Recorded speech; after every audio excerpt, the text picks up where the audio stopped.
Welcome to cook with नव। अज आपां तुहाडी सारिਆਂ ਦੀ मनपसंद रेसिपी बनावांगे गुलाब जामुन। किन्ने वधिया गरम गरम गुलाब जामुन देख के मुँह च पानी तो जरूर आ गया होना। जे मुँह च पानी आ गया फिर बना के देख लो, ट्राई करो। आओ देखते हैं किद्दां बनाने आ। सब तो पहला आपां एक पैन विच मिल्क पावांगे, नाल ही घी पा दांगे।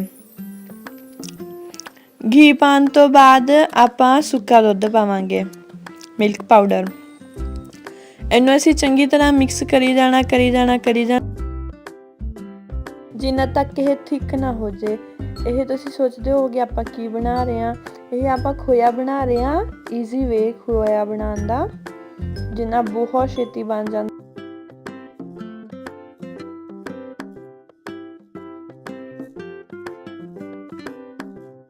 मैं सारे इंग्रेडिएंट्स डिस्क्रिप्शन बॉक्स च लिख दांगी ग्राम्स दे नाल, तुसीं उत्तों चेक कर सकते हो।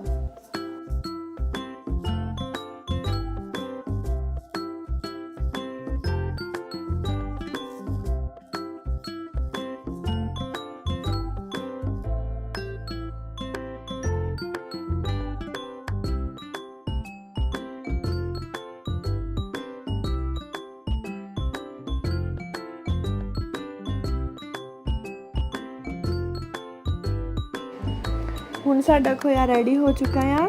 ਆਪਾਂ ਹਜੇ ਇਹਨੂੰ 5 ਮਿੰਟ ਲਈ ਹੋਰ ਇਦਾਂ ਹੀ ਮਸਲਾਂਗੇ, ਜਿਹਦੇ ਨਾਲ ਹੋਰ ਵਧੀਆ ਹੋ ਜਾਊਗਾ। ਤੇ ਇਹਨੂੰ ਠੰਡਾ ਕਰਨ ਲਈ ਸਾਈਡ ਤੇ ਰੱਖ ਦੇਣਾ। ਹੁਣ ਆਪਾਂ ਚਾਸ਼ਨੀ ਬਣਾਵਾਂਗੇ।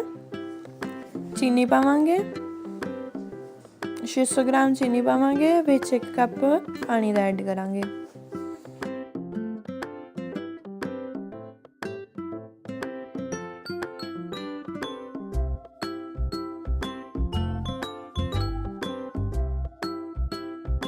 साड़ी चाशनी च बॉयल आ चुका है।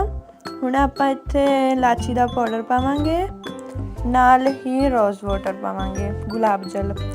जे आपां चाशनी च गुलाब जल ही ना पाया फिर गुलाब जामुन किद्दां बनूंगे।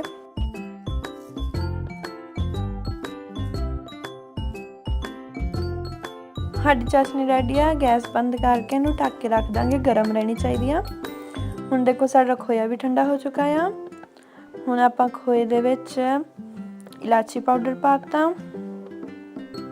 ਆਪਸ਼ਨਲ ਹੈ, ਇੱਥੇ ਤੁਸੀਂ ਪਾਣਾ ਚਾਹੋ ਪਾ ਸਕਦੇ, ਨਹੀਂ ਤਾਂ ਨਾ ਪਾਵੋ। ਟੇਸਟ ਲਈ ਆਪਾਂ ਫਿਰ ਗੁਲਾਬ ਜਲ ਪਾਵਾਂਗੇ, ਮੈਦਾ ਪਾਵਾਂਗੇ ਤੇ ਨਾਲ ਹੀ ਬੇਕਿੰਗ ਪਾਊਡਰ ਪਾਵਾਂਗੇ।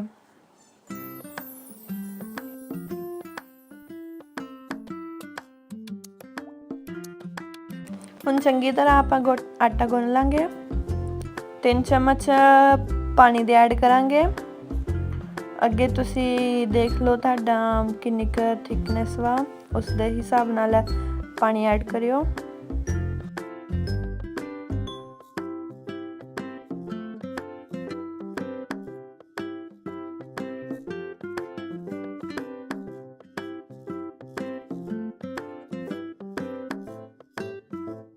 फाइव टू 10 मिनट आपां चंगी तरह मसलांगे, जिन्ना तक साडा आटा चिकना नहीं हुंदा। हुण साडा आटा बहुत वधिया चिकना हो चुका है। हुण आपां गुलाब जामुन बनावांगे। रोल करके पहला दबाना या फिर हौली हौली छड़ना, इहदे नाल चंगी तरह आटा गोल होगा जिद्दां वीडियो च दिखाया गया है। गुलाब जामुन दी बॉल च क्रैक नहीं होने चाहिए, जे क्रैक होगे तो साडा गुलाब जामुन फट सकदा है। हुण मैं इत्थे सारिया गुलाब जामुन दियां बॉल्स बना लिया आ। हुण फ्राई करांगे। तुसी पहले एक बॉल चेक कर लियो, जे तुहाडी गुलाब जामुन दी बॉल फटदी ही आ जां खुर रही आ ते तुसी मैदा होर ऐड करो। गुलाब जामुन तलन वेले साडा तेल बहुत ज़्यादा गर्म नहीं होना चाहिए, बहुत घट गर्म होना चाहिए, गुनगुना होना चाहिए, जिहदे च साडी उंगल भी पै जाए। तेज़ गैस ते बनावांगे ते साडे गुलाब जामुन फट जूगे। ते गैस भी मीडियम होनी चाहिए। साडे गुलाब जामुन रेडी है, गोल्डन ब्राउन हो गया। हुण इन्हां नूं चाशनी च पावांगे। चाशनी साडी गर्म होनी चाहिए। हुण इस तरीके नाल आपां सारे गुलाब जामुन बना लांगे। ते इह ध्यान रखियो कि गरम गरम चाशनी च पाने आ, ते चाशनी भी साडी गर्म होनी चाहिए, नहीं तां ਗੁਲਾਬ ਜਾਮੁਨ 'ਚ ਚਾਸ਼ਨੀ ਰਚੂਗੀ ਨਹੀਂ।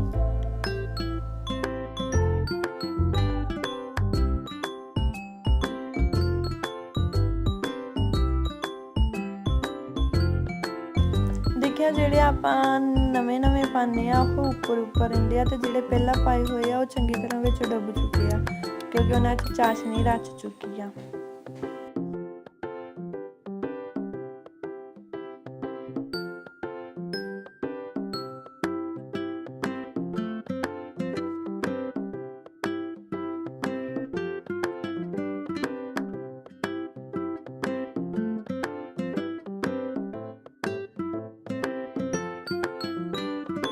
ਸਾਡੇ ਗੁਲਾਬ ਜਾਮੁਨ ਰੈਡੀ ਹੋ ਚੁੱਕੇ ਆ। ਦੇਖੋ ਇਦਾਂ ਲੱਗਦਾ ਜਿੱਦਾਂ ਅਸੀਂ ਬਾਜ਼ਾਰੀ ਖਰੀਦਦੇ ਹੁੰਦੇ ਆ, ਪਰ ਇਹ ਘਰ ਦੇ ਬਣੇ ਹੋਏ ਆ। ਬਹੁਤ ਸੌਫਟ ਤੇ ਬਹੁਤ ਟੇਸਟੀ ਨੇ।